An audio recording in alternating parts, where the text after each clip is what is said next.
Assalamualaikum warahmatullahi wabarakatuh. Pertama-tama marilah kita panjatkan puji syukur atas kehadirat Allah Subhanahu wa taala yang telah menimpahkan rahmat dan karunia-Nya sehingga saya dapat berkesempatan untuk menyampaikan pidato saat ini. Sholawat serta salam senantiasa kita ajukan kepada junjungan kita Nabi Muhammad SAW yang kita nantikan syafaatnya baik di dunia maupun di akhirat. Sebelum saya memulai pidato ini, ada baiknya saya memperkenalkan diri terlebih dahulu. Nama saya Fianko Fahri Rifki dengan NPM G1B020-102 dari kelas B Genap dan Prodi Teknik Sipil. Baiklah, pada kesempatan kali ini saya akan membawakan pidato yang berjudul Tahun Baru Tetap Daring atau Tatap Muka. Kita sudah memasuki penghujung tahun 2020. Tahun ini kita habiskan dengan berada di rumah dikarenakan adanya pandemi virus corona yang semakin meningkat dan berbahaya yang membuat kita semakin waspada dan berhati-hati di kegiatan sehari-hari karena telah memasuki akhir tahun pembicaraan topik mengenai awal tahun 2021 pasti hangat diperbincangkan. Kita semua mulai berbicara tentang rencana yang akan kita lakukan di 2021. Topik yang paling kita sering bahas untuk rencana 2021 yaitu apakah kita akan melakukan tatap muka kembali atau tidak. Itu adalah pertanyaan yang muncul di banyak pihak. Berbagai pihak sekarang mulai mempertanyakan apakah kita akan melakukan tatap muka di 2021 atau tetap akan melakukan pembelajaran secara daring. Bulan ini tren peningkatan kasus corona terus terjadi dan ini diprediksi akan terus berlanjut hingga awal tahun baru mengingat karena maraknya orang mudik dan liburan di akhir tahun. Indonesia sendiri ditemukan bahwa jumlah anak yang berusia 0-18 tahun yang terinfeksi virus corona telah mencapai angka 74.249 anak. Itu 11,5% dari total kasus di Indonesia. Dan jumlah anak berusia 0-18 tahun yang meninggal dunia akibat corona mencapai 530 anak dengan tingkat kematian 0,7%. Hal ini pasti menyebabkan banyak orang tua merasa sejak adanya izin dari Kemendikbud Nadiem Makarim terkait kewenangan penuh izin pembelajaran sekolah tetap buka Januari 2021 kepada pemerintah daerah. Berbagai pihak telah menyuarakan pendapatnya untuk meminta Menteri Pendidikan dan Kebudayaan Nadiem Makarim mengkaji ulang terkait pembukaan sekolah Januari 2021 karena meningkatnya corona ini harus menjadi perhatian bagi kita semua, tidak terkecuali di dunia pendidikan. Harus dipikirkan dengan matang dampak yang akan terjadi jika pembelajaran tatap muka tetap diberlakukan. Lebih lagi, banyak orang tua murid yang merasa keberatan dan menolak wacana tersebut. Lantas, manakah yang baik, sekolah tatap muka atau pembelajaran secara daring? Setiap pilihan punya kelebihan dan kekurangan masing-masing. Kita tahu dengan pembelajaran secara daring, pendidikan yang terlaksana kurang efektif. Ini disebabkan oleh para pelajar yang mulai jenuh dan merasa bosan dengan sistem pembelajaran secara daring. Sedangkan jika kita tetap melakukan pembelajaran tatap muka, akan menimbulkan dampak penyebaran virus corona semakin luas. Tentu saja kedua hal ini merupakan pilihan yang sulit. Namun, penyampaian Nadiem Makarim mengenai pembelajaran tatap muka 2021 semua diserahkan kepada pemerintah daerah, sehingga itu bukan hal yang wajib bagi sekolah untuk membuka sekolah seperti biasa. Nadiem menyebutkan pembelajaran tatap muka ini sifatnya diperbolehkan, bukan wajib. Keputusan ini ada di 3 pihak pemerintah daerah, kepala sekolah, serta orang tua. Yang pertama adalah Pemda atau dalam situasi yaitu Kanwil atau kantor Kemenak. Kedua, yang boleh menentukan boleh atau tidaknya sekolah tatap muka yakni kepala sekolah dan komite sekolah yang merupakan perwakilan dari orang tua siswa. Sehingga sekolah boleh tetap tatap muka jika ketiga pihak ini bersepakat. Lalu, Menteri kita juga menegaskan orang tua siswa tetap boleh melarang anaknya belajar langsung di sekolah meski sekolah itu memutuskan menggelar pelajaran tatap muka.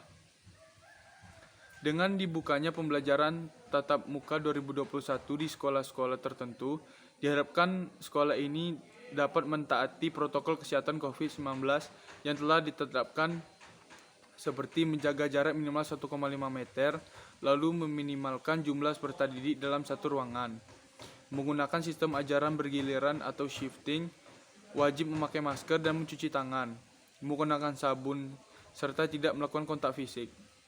Bagi sekolah yang ingin melakukan pembelajaran tatap muka diwajibkan telah memenuhi persyaratan tersebut dan kita membutuhkan turun tangan pemerintah untuk mengevaluasi apakah sekolah tersebut telah pantas dan layak untuk ikut melaksanakan pembelajaran tatap muka.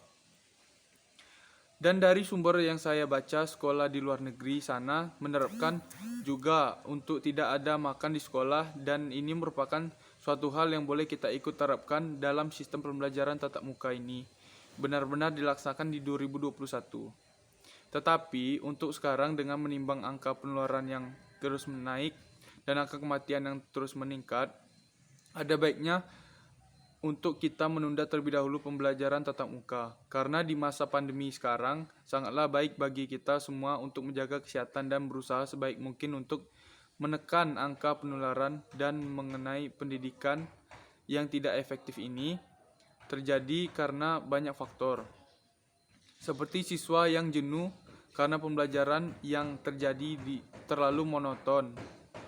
Ini kadang terjadi dikarenakan pendidikan tidak melakukan inovasi-inovasi baru atau hal-hal yang menarik yang bisa meningkatkan daya tarik dan minat belajar peserta didik. Kebanyakan para pendidik cenderung monoton dan hanya memanfaatkan satu media digital, dan tentu saja ini akan menyebabkan peserta didik jenuh dan bosan sehingga tidak tertarik untuk mengikuti kegiatan pembelajaran. Terlebih lagi, jika para pendidik ini hanya terus-menerus memberikan tugas, tentu saja ini akan membuat para peserta didik hanya berlomba-lomba membuat tugas untuk mendapatkan nilai tanpa paham apa materi yang telah mereka kerjakan. Sehingga di sini diperlukan peran pemerintah untuk memberikan pelatihan terhadap para pendidik terkait penggunaan teknologi, pengaksesan media digital, dan mengenal hal-hal baru, serta memberikan tips dan trik maupun ide-ide menarik yang akan membuat para peserta didik ini kembali bersemangat. Selain faktor yang juga menyebabkan pendidikan jarak jauh ini tidak efektif ialah banyaknya kendala ketika siswa sedang mengikuti pelajaran online. Masalah ini terkait dengan internet dan sinyal. Susah sinyal di berbagai daerah masih banyak sekali dirasakan, terutama di daerah kita untuk daerah-daerah yang masih terpencil. Itu masih sangat sulit untuk mengakses sinyal, apalagi ketika malam. Hal ini sangat mempengaruhi jalannya pembelajaran jarak jauh, sehingga untuk mengatasi kendala sinyal ini dibutuhkan perhatian lebih dari pemerintah. Pemerintah diharapkan untuk memfokuskan peningkatan jaringan internet di seluruh Indonesia, karena sekarang ataupun nanti kita tetap akan selalu hidup berdampingan dengan internet.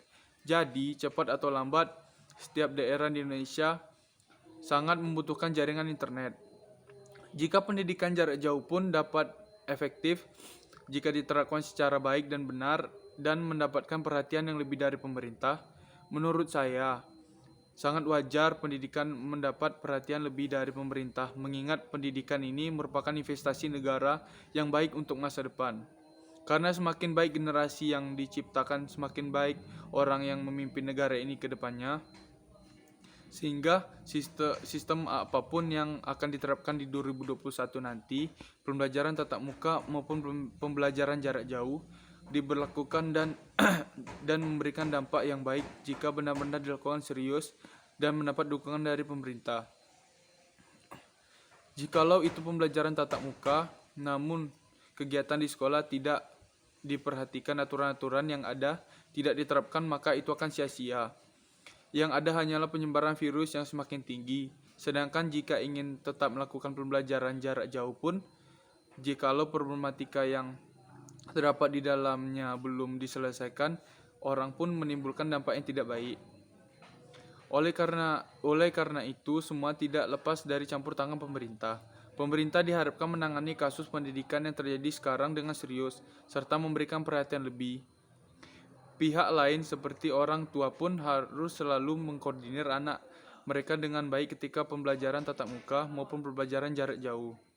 Karena peran orang tua di masa pandemi ini sangat berpengaruh besar terhadap anak, terlebih lagi jika pembelajaran jarak jauh tetap berlangsung, orang tua diharapkan dapat mengontrol kegiatan mereka.